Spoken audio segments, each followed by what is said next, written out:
Hello everyone, it's Boston Blaisdale here today for a Second Life University class. We are continuing the series helping you build, dress and customize your avatar.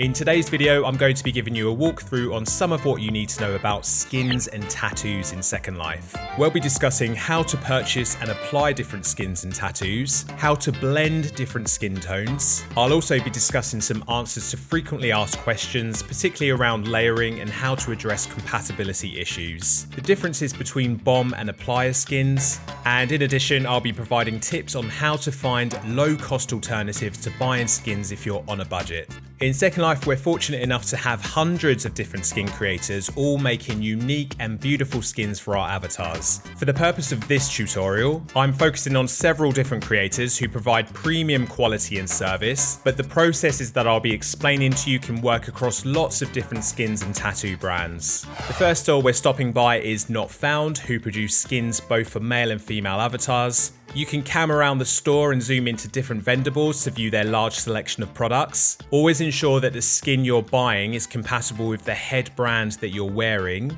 For example, Linden, Genis or Katwa.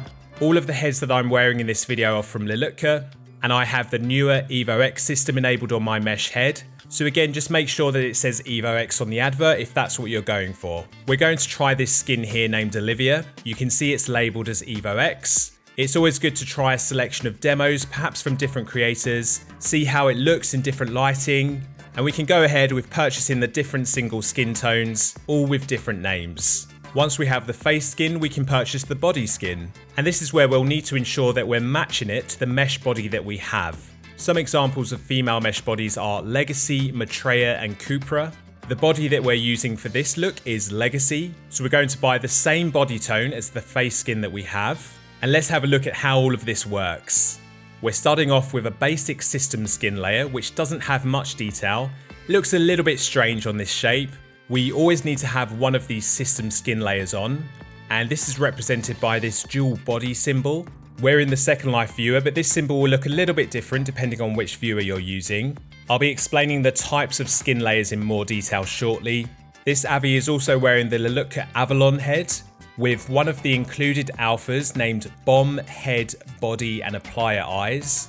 Make sure you have this one on if you want your head and body to be baked on mesh, which means we can stack layers on top of the skin, such as makeup, tattoos and other add-ons. I'm right-clicking and adding the Not Found item, which we received in our objects folder. That will attach an Unpacker HUD, which will stick to our screen, and when we click on the Unpacker HUD, we'll see a pop-up box asking us to accept the new item. Once accepted, we have this new folder listed in our inventory, which contains the new Olivia skin. The face skin has been configured using a tattoo layer, which looks like a red dragon symbol. This type of layer can be used for skins, makeup, or tattoos. With this product, we have two versions of each skin tone, which has brows and the other is browless. I'm going ahead with adding the brows version of the skin, and also this separate layer for the ears. If the skin looks a little bit crazy like this when it renders, it's because we're wearing an Evo X skin, and we just need to go to the Lilutka HUD and ensure that the Evo X button is clicked. We can then go to the Unpacked Body Skin folder, and for each tone we have different versions including Fit, Normal, Athletic and Chubby. The difference in these is the detailing and visual effect of the skin. You can see a subtle difference here if I compare the athletic to the chubby, for example. Not everybody wants to have very defined abs, so it just gives a little bit more versatility if you have a different preference.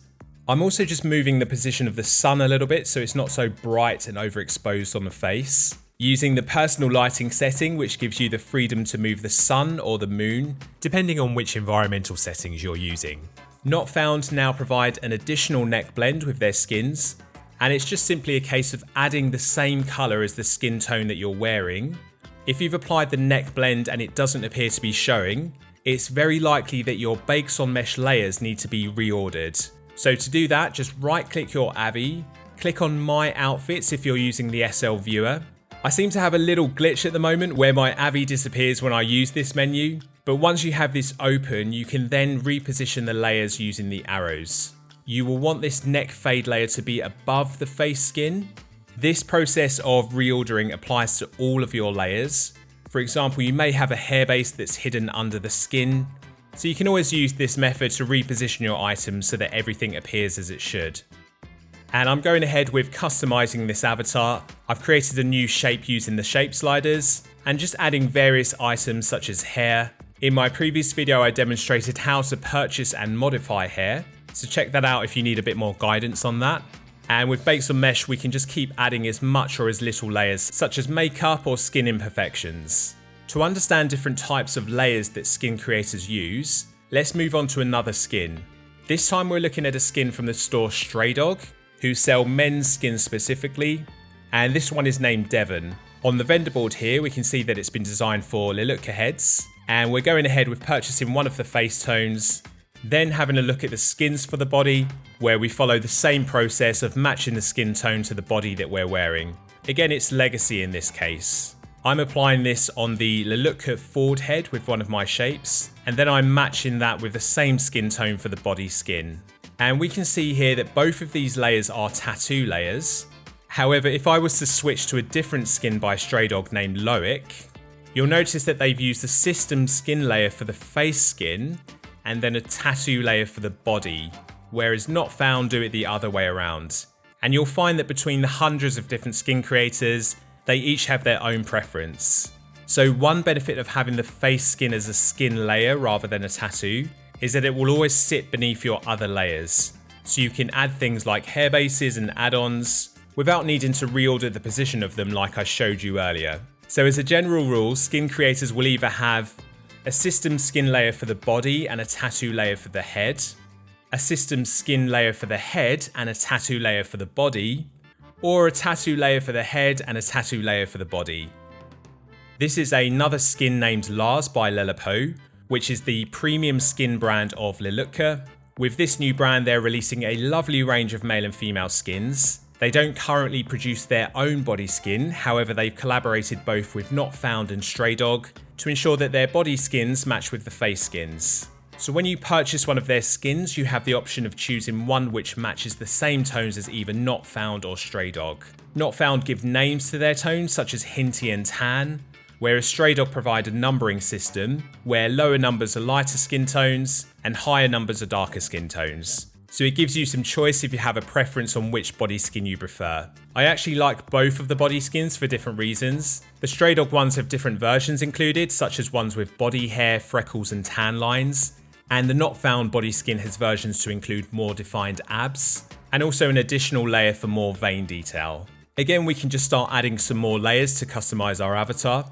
I've just found this tattoo on the Second Life marketplace by the creator Vegas. When buying tattoos or add-ons, always check which types of layers are included. This is a great one because it ticks all of the boxes.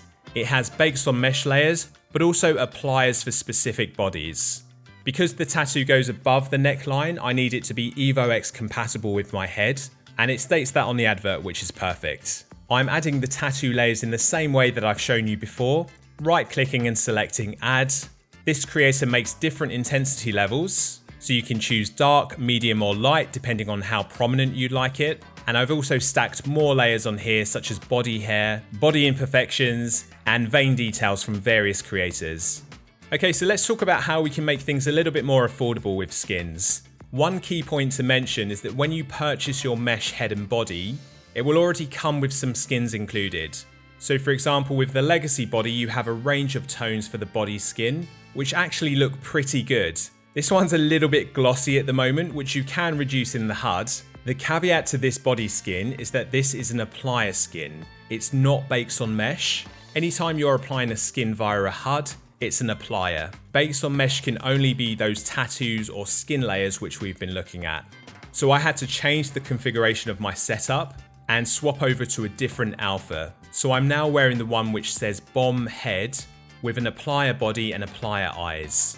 I've now also swapped over to one of the free skins which is included with the Lilutka Elan head, and I'm just making the neck blend with the head skin using the neck blend options in the Legacy body HUD, and combining that with some neck fade layers included with the folder. I think that using skins from the body and head is really good if you're just starting out, finding your feet and taking time to select other skins to purchase. I will be producing more body and head specific tutorials on the Second Life YouTube channel to dive deeper into all of the settings within the HUDs. So let us know in the comments if you'd like me to cover this in a bit more detail, because we could probably do a whole video just on this to show you how to create a whole look without needing to purchase any additional skins.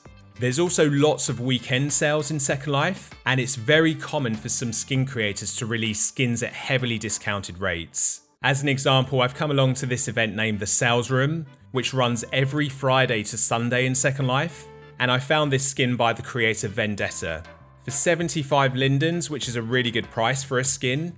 Obviously bear in mind that doesn't include the body skin. So demos are your best friend to ensure that it blends with however you're setting up your avatar, based on the different methods that I've shown you. And also creators such as Trebo, they'll often have very beautiful skins for around 60 Lindens every week at their main store.